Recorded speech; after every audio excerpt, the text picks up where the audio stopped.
High Councillor Zixatrix massaged his fourth temple with a tentacle while trying to maintain his composure during yet another mind-numbing session of the Galactic Council. As the representative from the Proxima Centauri system droned on about proper maintenance protocols for quantum communication relays, he wondered if evolution had made a mistake giving his species 4 brains. It just meant he could process 4 times the tedium simultaneously.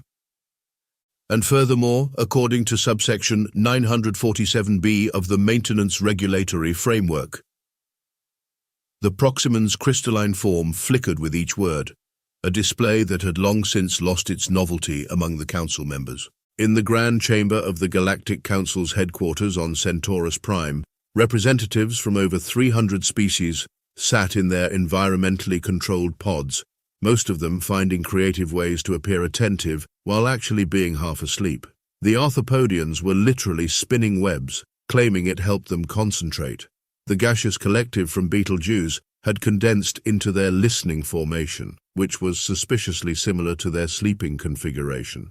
Zixatrix's attention drifted to the human representatives' pod, one of the newest additions to the council. The humans, barely a century into their membership, had been surprisingly quiet lately. Usually they'd be the ones pointing out the inefficiencies in these procedures or suggesting innovations that made the older species collectively shudder. A subtle alert from his neural interface made him focus his second pair of eyes on the status displays. Something was off. Then it happened. The quantum communication matrix, a perpetually active network connecting all member worlds, registered a sudden void where Earth's signal should be. Not static, not interference, just nothing. Zixatrix's tentacles stiffened. In the Council's 50,000 years of existence, no member world had ever gone completely dark without warning. His primary brain was already calculating the political implications, while his secondary brain reviewed emergency protocols. The third brain was busy trying to remember if he'd ever actually read the procedures for this situation, and the fourth was still stuck on how much he hated these meetings. "Point of order," he interrupted, his voice resonating through the chamber's acoustic enhancers. The Proximan representative's crystalline form vibrated in indignation at being cut off. Earth has gone silent, all communications have ceased. The chamber erupted in a cacophony of reactions. The Arthropodians' webs vibrated with alarm frequencies. The gaseous collective expanded so rapidly, their containment pod had to engage emergency compression. The mechanoid consortium began computing probability matrices so intensely that their shared processing hub started smoking. "Impossible," declared Ambassador X-227 Beta of the Silicon Federation, their photonic matrix pulsing with disbelief. "No civilization has the capability to simply disappear. Our quantum networks are foolproof." "Evidently not," muttered Zixatrix, all 4 of his brains now fully engaged in the crisis. He noticed the human pod was still there, maintained at Earth-standard atmosphere and gravity, but conspicuously empty. When had the representative left? Come to think of it, when was the last time anyone had actually seen the human delegate in person? The council chamber descended into chaos as species began talking over each other, each one proposing increasingly improbable theories about Earth's silence.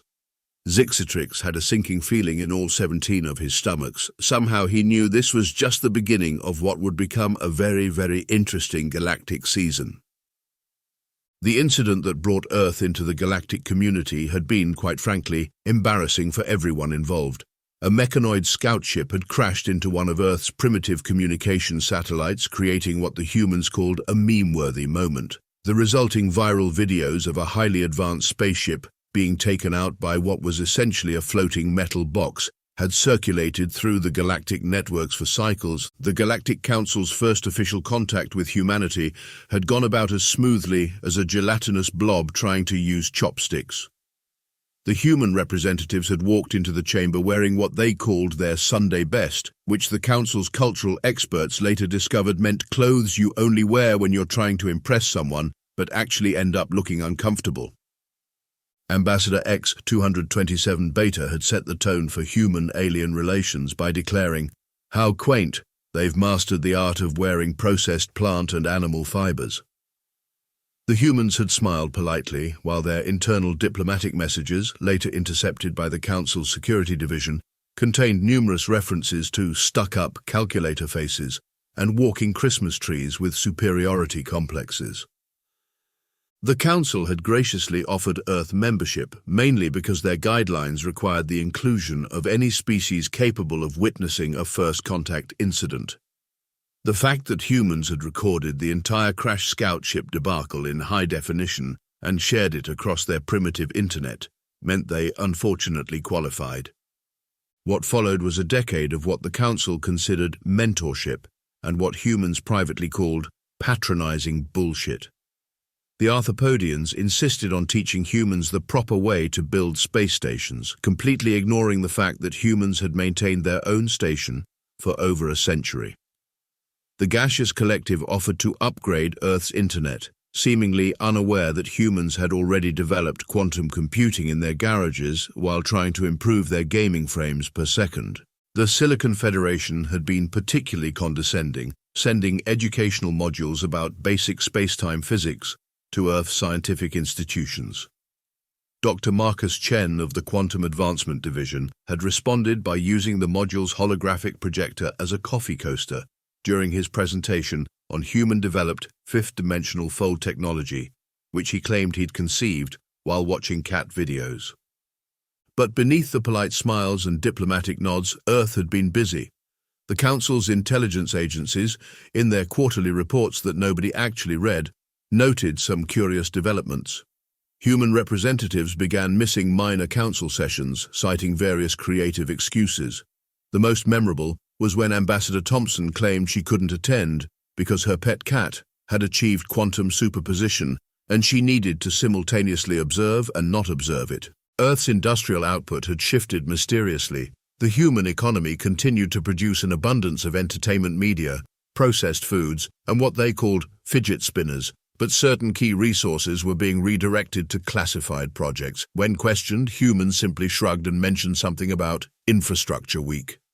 The Mechanoid Consortium's probability computers had flagged several anomalies in Earth's development pattern, but their warnings were buried under 17 layers of bureaucratic paperwork and marked pending review. The one analyst who actually read the report was on vacation when it came through and, upon return, was too busy catching up on their backlog of comedic human cat videos to follow up. Most telling had been the humans' strange focus on studying the Council's quantum communication network.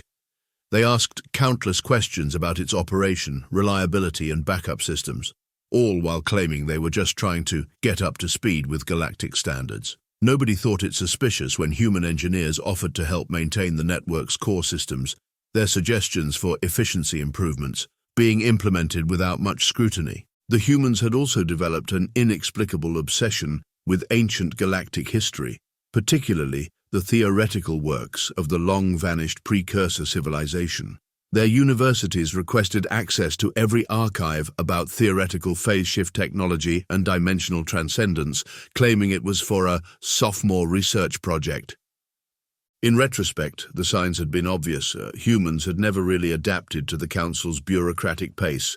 They never fully embraced the traditional galactic practice of taking several cycles to make simple decisions. Instead, they maintained their peculiar habit of winging it and figuring it out as we go along.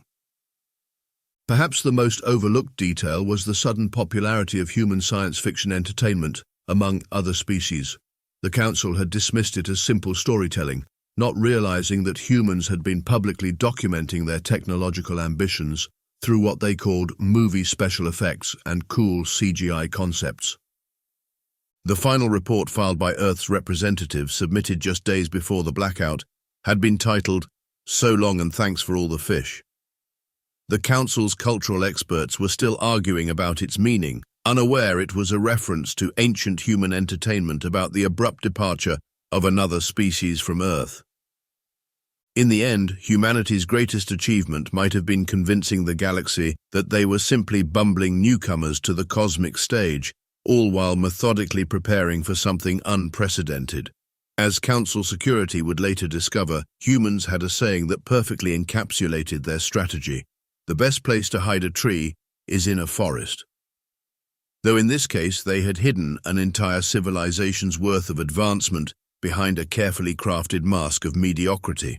The Council's emergency response protocols, once extracted from under centuries of digital dust, proved to be surprisingly unhelpful. The section titled, "What to Do When an Entire Species Vanishes," contained a single line, "This is highly improbable. Please refer to section Mass Hallucinations instead." Nevertheless, the Council dispatched its most sophisticated reconnaissance fleet to Earth. The Mechanoid Consortium sent their latest model of autonomous probes, boasting that their quantum sensors could detect a single bacterial colony from orbit. The Silicon Federation contributed their most advanced surveillance crystals, capable of analyzing dimensional anomalies. Even the gaseous collective participated, though their contribution of atmospheric sampling was really just them being nosy, quite literally. The first reports back to the Council were bizarre enough to cause several representatives to molt prematurely. "Earth appears to be pristine," reported Commander Nix of the Arthropodian Scout Force, all 8 of her legs twitching in confusion. "The cities are intact. The infrastructure is functioning, but there are no humans. It's as if they all stepped out for lunch and forgot to come back." The reconnaissance feed showed empty highways still bearing the marks of recent use. Buildings stood with lights on, climate control running, and in some cases, coffee makers still warm. Public transportation systems continued their scheduled routes, carrying nothing but air. Entertainment venues displayed upcoming events that would now play to vacant seats. In New York, a hot dog vendor's cart still steamed, the sausages slowly rotating in their eternal vigil. In Tokyo, a complex network of vending machines continued to offer everything from basic beverages to improbable snack combinations. In London, surveillance footage showed the exact moment of disappearance. People simply vanished between one camera frame and the next, leaving only empty streets and confused pigeons. The Silicon Federation's analysis crystals reported something even more disturbing. "The dimensional readings are impossible," their chief scientist declared, their crystalline structure flickering with agitation. "It's as if someone took a scalpel to reality itself and excised everything human-related with surgical precision." Panic began to spread through the galactic community. The Mechanoid Consortium's probability computers started producing results that were either heavily redacted or simply consisted of the machine equivalent of nervous laughter. The gaseous collective became so agitated they had to be contained in reinforced chambers to prevent premature condensation. More concerning were the discoveries made in Earth's scientific facilities.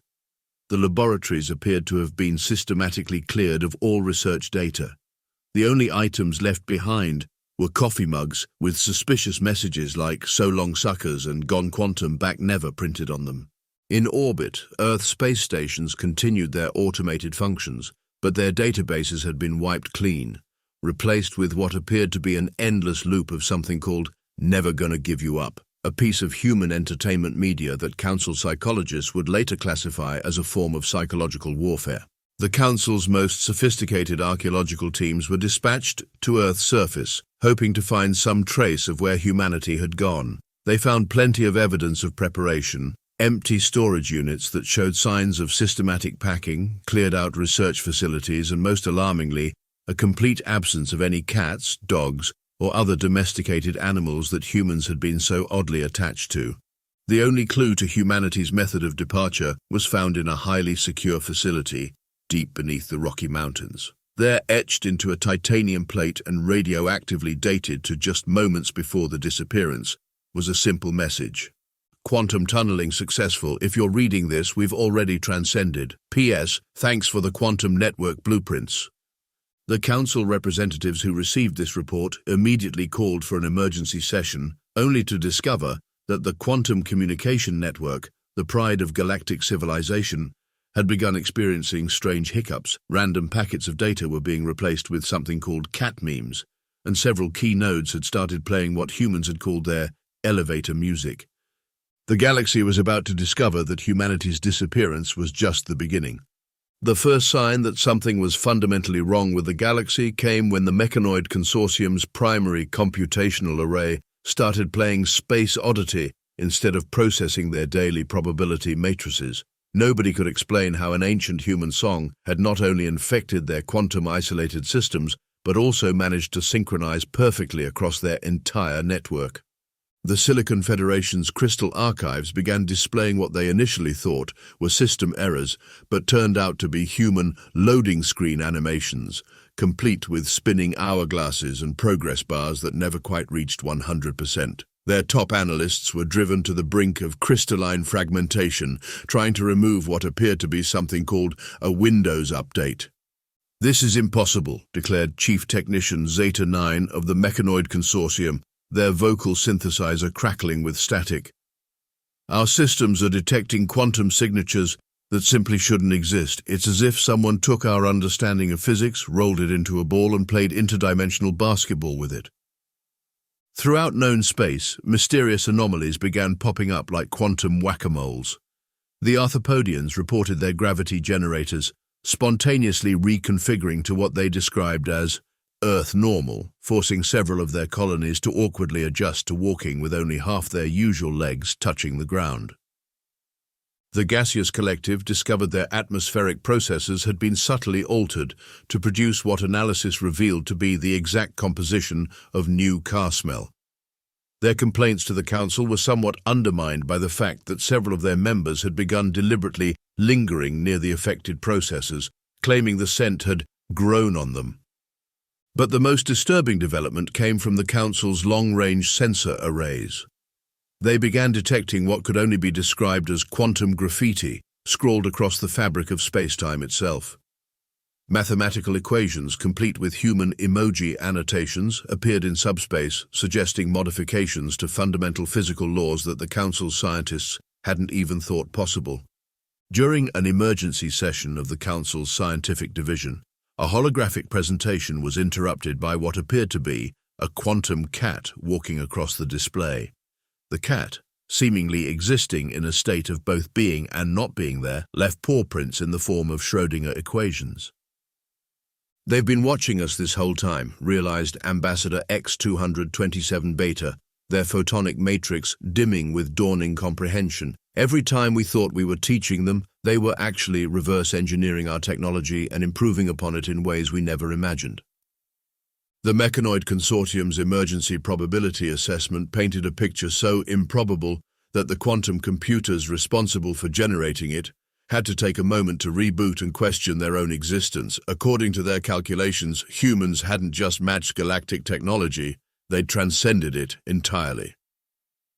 Fear began to spread through the Council chambers as the implications became clear. The quantum communication network, the very backbone of galactic civilization, had been humanity's testing ground. Every efficiency improvement they'd suggested, every maintenance routine they'd helped optimize, had been part of a greater plan. A junior analyst from the Silicon Federation made the final connection when they discovered that the seemingly random human references to cloud computing had been literal. Humanity had transformed the quantum network into a vast computational system, using it to calculate their way into somewhere else. The Council chamber erupted into chaos when a message appeared simultaneously across every quantum display in known space. It was simple, yet sent shivers through every species present. "Knock knock, guess who figured out how to hack reality? Don't worry, we're still working out the bugs. Maybe this time we won't accidentally turn anyone's quantum processors into jukeboxes. Maybe." High Councillor Zixatrix, all four of his brains throbbing in unison, realized that the galaxy was about to receive a lesson in humility from the species they'd so casually dismissed. And somewhere, in whatever dimension humanity had relocated to, someone was probably laughing. The dramatic return of humanity to galactic affairs occurred during what was supposed to be a routine council session about proper quantum communication protocols, because apparently the galaxy hadn't learned its lesson about boring meetings. The chamber's quantum displays flickered, and suddenly the empty human pod wasn't empty anymore. Ambassador Thompson materialized in her seat, casually sipping from an earth beverage called a cappuccino, as if she'd just stepped out for a coffee break rather than participating in the greatest technological leap in galactic history. The entire council froze, creating a tableau of shocked expressions that would have made a Renaissance painter weep with joy. "Sorry we're late," she announced, her voice carrying the same tone one might use to apologize for missing a dinner reservation. Transcending physical reality took a bit longer than expected. You wouldn't believe the traffic in quantum space. Before any of the stunned council members could respond, the space above the central platform shimmered. A holographic display expanded to show what appeared to be Earth, or rather thousands of Earths, each existing in its own quantum bubble, connected by streams of pure information that made the council's quantum network look like two tin cans connected by string. "So, funny story," Ambassador Thompson continued, setting down her cup on a coaster that seemed to exist in several dimensions simultaneously. "While you all were busy teaching us the proper way to organize quantum packets, we figured out you could use the network's background radiation to calculate alternate dimensional frequencies. Started small, parking our cities in quantum space, developing non-linear temporal engineering, teaching our pets to exist in superposition, the usual stuff." The Mechanoid Consortium's representatives began emitting smoke as their probability engines tried to process the impossible scenes before them. The images showed humans casually walking between dimensions, their cities floating in quantum bubbles that defied every known law of physics. Children played in parks that existed in multiple realities simultaneously, and dogs chased quantum cats through probability fields. "Remember all those efficiency improvements we suggested for the quantum network?" Thompson asked, a mischievous glint in her eye. "Turns out when you optimize a quantum system just right, you can use it to boost signal coherence across dimensional boundaries. Who knew, right? Well, we did, actually. That's why we suggested them." The Silicon Federation's representative crystallized in shock as humanity's quantum cities began appearing throughout the galaxy, each one a testament to technology so advanced it might as well have been magic. Humanity had taken the basic principles of quantum mechanics that the Council used for communication and turned them into a fundamental force they could shape at will. "Oh, and about those precursor archives we were so interested in," Thompson continued, now playing with what appeared to be a small device that occasionally caused her to exist in multiple places at once. "Turns out they weren't just theoretical, they were instruction manuals, really poorly written instruction manuals, mind you, like trying to assemble quantum IKEA furniture, but we humans have a lot of experience with those." The Arthropodian's representation pod vibrated with barely contained panic as the implications became clear. Humanity hadn't just advanced, they'd fundamentally altered their entire existence. They now lived in cities that existed in quantum superposition, their entire civilization simultaneously present and absent from normal space. "We've essentially become quantum gods," Thompson explained, somehow managing to make it sound like she was describing a minor home improvement project. "Don't worry, though, we're responsible quantum gods. We even wrote a user manual for our new reality. It's slightly more comprehensible than the precursor versions, though our tech support is still working out some bugs. Did anyone notice their quantum processors playing Never Gonna Give You Up? That was actually a bug, not a feature, our bad."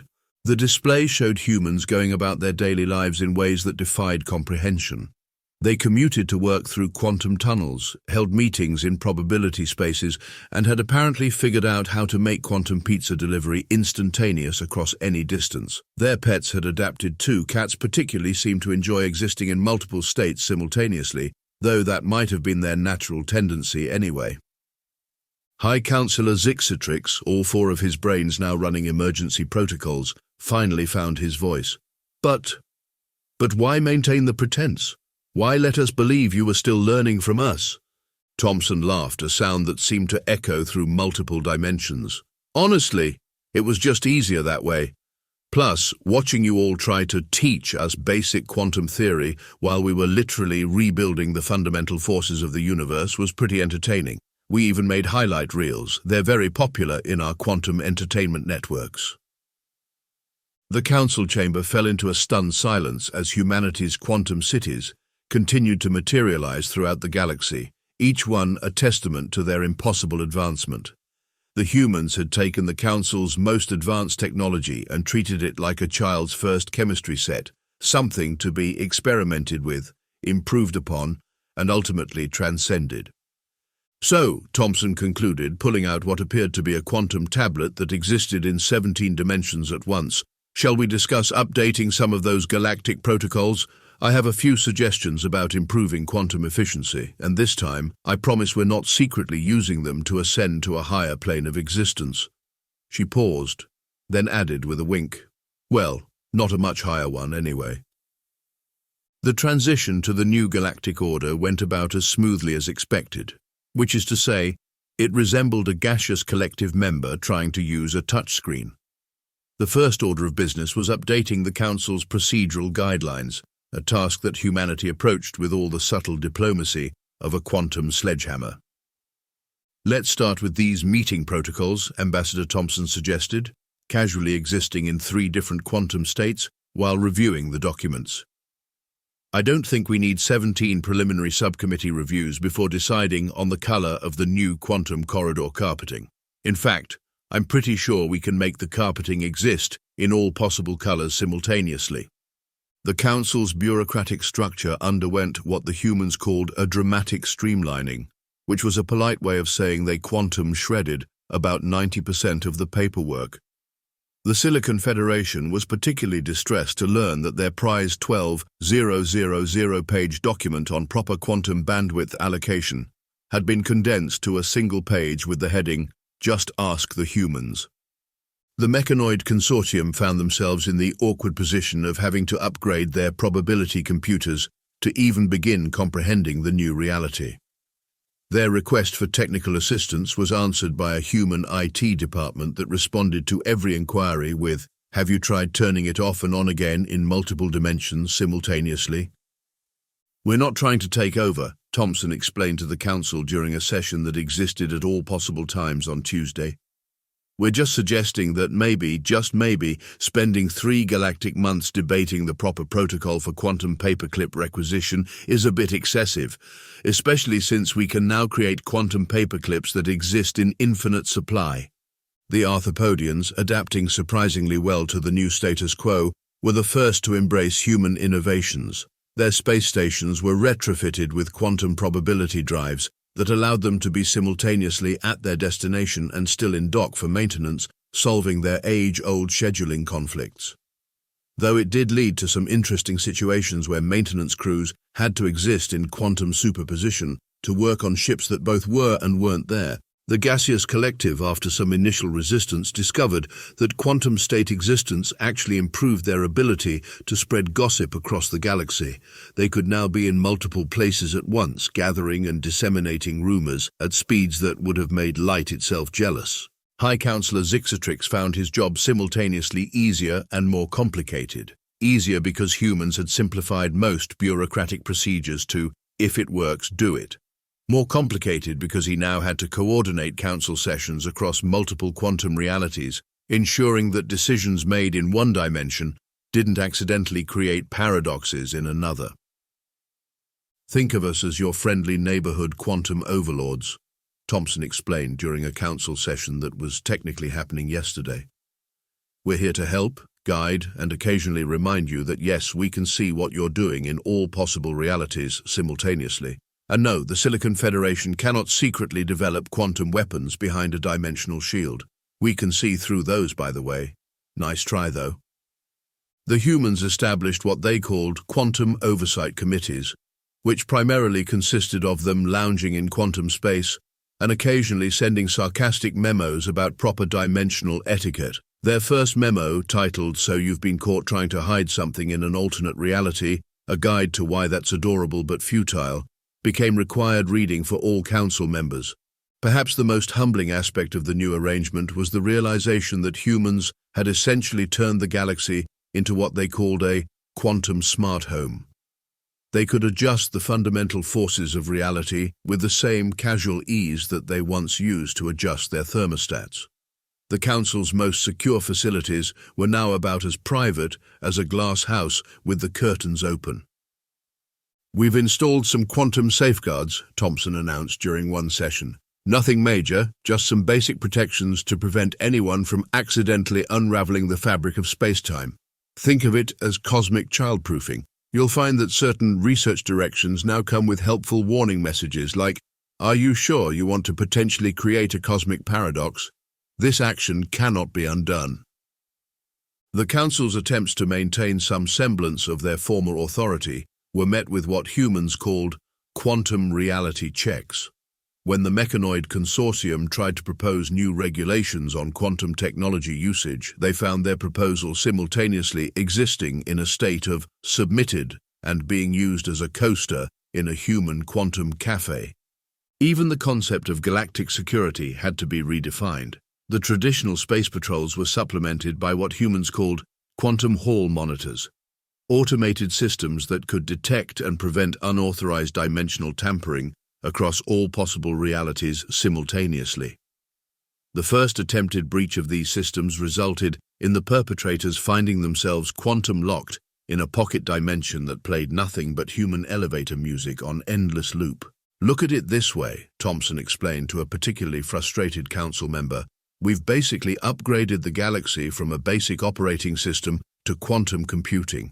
Yes, there's a learning curve. Yes, some of you are still trying to right-click when you should be accessing quantum menus, but think of the benefits. Universal quantum Wi-Fi, instantaneous travel across all realities, and we've finally solved the age-old problem of quantum printer jams, though we're still working on getting them to stop printing in parallel universes when you only wanted one copy." One galactic year later, High Councillor Zixatrix found himself presiding over yet another council session. The chamber looked the same, yet fundamentally different, much like everything else in the post-human transcendence galaxy. The environmental pods still housed representatives from hundreds of species, but now they all existed in various quantum states simultaneously, a practice that had become necessary for keeping up with human administrative efficiency. And now, Zixatrix announced, his four brains perfectly synchronized across multiple realities, we move to the final item on today's agenda, the human delegation's proposal for introducing quantum coffee breaks between dimensions. Ambassador Thompson's quantum projection smiled from her pod, which somehow managed to be both exactly where it had always been and everywhere else at once. "It's a simple quality of life improvement," she explained. "Plus, we've discovered that quantum state coffee actually tastes better when you can sample it across all possible flavor profiles simultaneously." The council chamber had changed in subtle ways. The quantum displays now showed information in 5-dimensional spreadsheets that could only be properly understood by letting your consciousness exist slightly out of phase with reality. The Arthropodians had adapted by evolving quantum-sensitive eyes, while the gaseous collective simply chose to exist in all possible states of understanding simultaneously. Just as the session was about to conclude, a junior human representative appeared in a flash of quantum probability, looking somewhat embarrassed. Ambassador Thompson, remember how we said we were the first species to achieve quantum transcendence? Funny story about that." The representative projected a quantum image into the center of the chamber. It showed what appeared to be a group of Earth cockroaches, which had apparently hitched a ride during humanity's quantum ascension. They had established their own quantum civilization in a pocket dimension and were now requesting formal recognition from the Council. "Well," Thompson said, barely containing her laughter, "I guess that explains why they survived everything we threw at them over the centuries. They weren't practicing, they were preparing." Zixatrix massaged his temples with all available tentacles as he contemplated the implications. Humanity had transformed the galaxy into a quantum playground, and now Earth's most resilient insects had followed suit. The universe, it seemed, had a sense of humor after all. As the Council erupted into yet another chaos of multi-dimensional discussions, Thompson leaned back in her quantum pod and smiled. "You know," she mused to nobody in particular, "maybe next time we should check our quantum luggage more carefully before transcending reality. The galaxy would never be the same, but then again, in an infinite quantum multiverse, it never had been."